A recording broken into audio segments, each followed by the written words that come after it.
여전히 가성비 노트북 1황의 자리를 지키고 있는 레노버의 아이디어 패드 슬림3입니다. 작년 7월에 쿠팡에서 구매해 약 7개월째 사용 중이고 할인받아서 45만원도 안하는 무려 448,900원에 구매했습니다. 이렇게 싸면 웹서핑도 버벅거리는 거 아닐까 하실 수도 있는데 웹서핑 전혀 문제없고 롤도 잘하고 있고 심지어 동영상 편집까지 하고 있습니다. 지금 보고 계신 이 동영상도 이 노트북으로 편집하고 만든 거예요.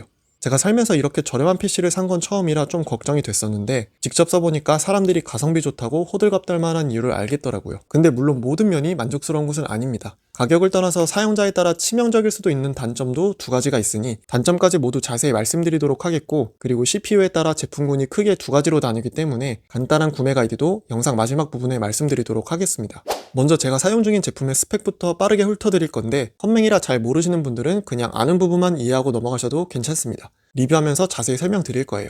CPU는 인텔 i5 12세대, 램 16기가, SSD 256기가, 인텔 UHD 내장 그래픽, 디스플레이는 15.6인치, 16대 10 비율, IPS 패널, 밝기 300니트, 웹카메라와 프라이버시 셔터, 와이파이 6, 블루투스 5.1, USB-A 3.2 2개, USB-C 3.2 1개, SD카드 리더, HDMI, 헤드폰 마이크 단자, 1.5W 스피커 2개, 배터리 용량 47Wh, 무게 1.62kg입니다. 여기서 CPU는 인텔 i5 12세대와 라이젠 5 7000번대 두 가지로 나뉘고 램은 16기가 온보드 형식의 추가 슬롯도 없기 때문에 교체하거나 추가할 수는 없습니다. SSD는 기본 256기가지만 최대 1TB까지 교체 가능하고 무려 PD 충전까지 지원합니다. 이 정도 스펙인데 할인가로 40만원대에 구매가 가능합니다. 근데 가격이 워낙 저렴하기 때문에 가장 걱정될 부분이 성능일 것 같습니다. 웹서핑은 제대로 되는 걸까 하고 말이죠. 저도 그랬거든요. 그래서 성능부터 바로 살펴보겠습니다.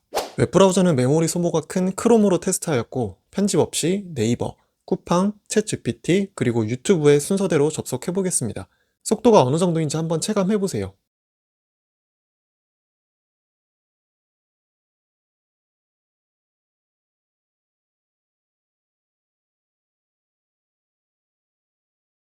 유튜브는 메인 화면이 동영상으로 꽉 차기 때문에 살짝 로딩이 걸리긴 하네요. 스크롤을 내려보면 새로운 동영상을 불러오는 시간이 몇 초 정도 걸리긴 합니다. 동영상을 클릭했을 때는 그래도 곧바로 전환이 됩니다. 이 정도면 제 기준에서 웹서핑은 아무 무리 없는 성능이라고 생각합니다. 유튜브 로딩이 약간 걸리긴 하지만 나는 잠깐의 로딩 시간도 참을 수 없다 하신다면 제 생각에는 더 비싼 다른 제품으로 가시는 게 좋을 것 같습니다. 게임은 롤만 테스트해보았고 프로보로 설정하였는데 한타에서도 웬만하면 버벅임 없이 잘 돌아갑니다. 그런데 간혹 이펙트가 엄청 센 한타에서는 프로배에서는 살짝 렉이 있더라고요. 그래서 롤을 굳이 프로브로 할 필요는 없을 것 같아서 저는 그냥 중간 오브로 좀 더 쾌적하게 플레이하고 있습니다. 동영상 편집 프로그램 캡컷입니다. 저는 2K 해상도의 간단한 컷 편집 정도만 하는데 이 정도 수준의 작업은 버벅임도 없고 전혀 무리 없습니다. 그리고 약 700메가 용량의 동영상을 내보내는 시간은 5분 50초 정도 걸립니다. 여러분, 이게 겨우 40만원대의 노트북입니다. 놀랍지 않나요? 근데 참고로 이 인텔 CPU 제품군이 라이젠 CPU 제품군보다는 약간 더 성능이 좋습니다. 다만 그만큼 가격이 몇만원 비싸기도 하고 소비 전력이 높기 때문에 배터리가 빨리 닳고 자연스레 발열도 높은 단점이 있습니다. 그럼 바로 이어서 배터리를 살펴보겠습니다. 이 노트북의 인텔 CPU 제품은 CPU 모델명에 첨자 H가 붙는데 이는 고전력 CPU를 의미하고 라이젠 CPU의 첨자 U는 저전력 CPU를 의미합니다. 똑같은 작업을 해도 인텔 CPU 제품이 배터리 소모가 훨씬 더 빠르죠. 그리고 실제로 제가 써보니까 배터리 소모가 진짜 엄청 빠르긴 합니다. 화면 최대 밝기에 LED 백라이트는 끈 상태로 평소처럼 웹서핑, 문서 작업, 유튜브 시청을 해봤는데 겨우 2시간 51분 만에 100%에서 10%까지 떨어졌습니다. 그래서 잠깐씩 사용하는 게 아니라면 충전기는 필수라고 보시면 되겠습니다. 하지만 그래도 다행인 점은 보통 고성능 노트북에만 지원하는 PD 충전을 지원하기 때문에 충전에 대한 부담감이 조금은 줄어든다는 것입니다. 밖에 나갈 때 이렇게 크고 무거운 충전기보다는 스마트폰과 이어폰 등 다른 전자기기들도 충전할 수 있는 C타입 충전기 하나로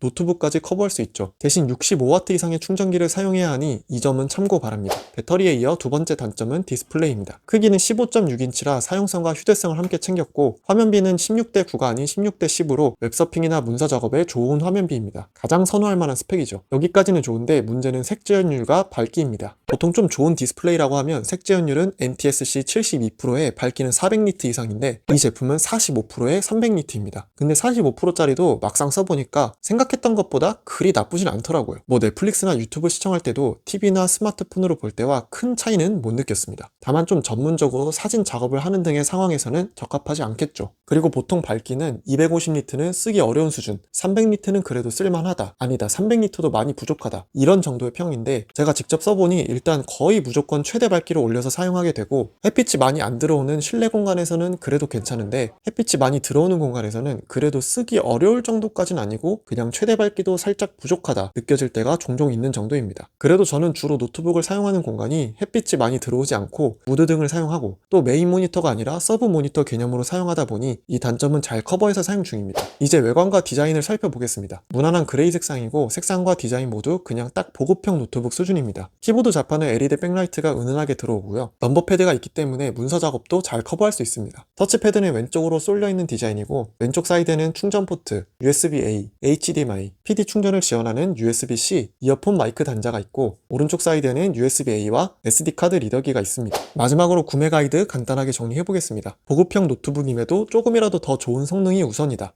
인텔 CPU, 주로 휴대하고 다녀서 배터리가 중요하다. 라이젠 CPU, 조금의 버벅임이나 로딩도 싫다. 다른 노트북, 야외에서도 많이 사용한다. 다른 노트북. 이 정도로 정리해보겠습니다. 제 경우에는 그래도 게임과 동영상 편집까지 하고 있기 때문에 조금이라도 더 좋은 성능을 원했고, 주로 집에서 거치해놓고 사용하기 때문에 배터리 문제도 커버가 됐고, 또 제가 살 때는 인텔 CPU 제품 할인이 가장 높아서 이 제품으로 구매하게 되었습니다. 화면 색 재현율과 밝기, 그리고 배터리만 잘 고려하신다면 웹서핑, 문서 작업, 캐주얼 게임, 그리고 간단한 동영상 편집, 이 정도 작업으로 사용할 노트북은 이 아이디어 패드 슬림 3가 가성비 끝판왕이 아닐까 생각됩니다. 가격은 보통 할인가로는 50만원대, 할인이 많이 들어가면 40만원대까지 가능하고 제품 링크는 영상 더보기란을 참고 바랍니다. 그럼 이번 영상은 여기까지고 다음 제품 리뷰도 궁금하시다면 구독해서 챙겨봐 주세요. 감사합니다.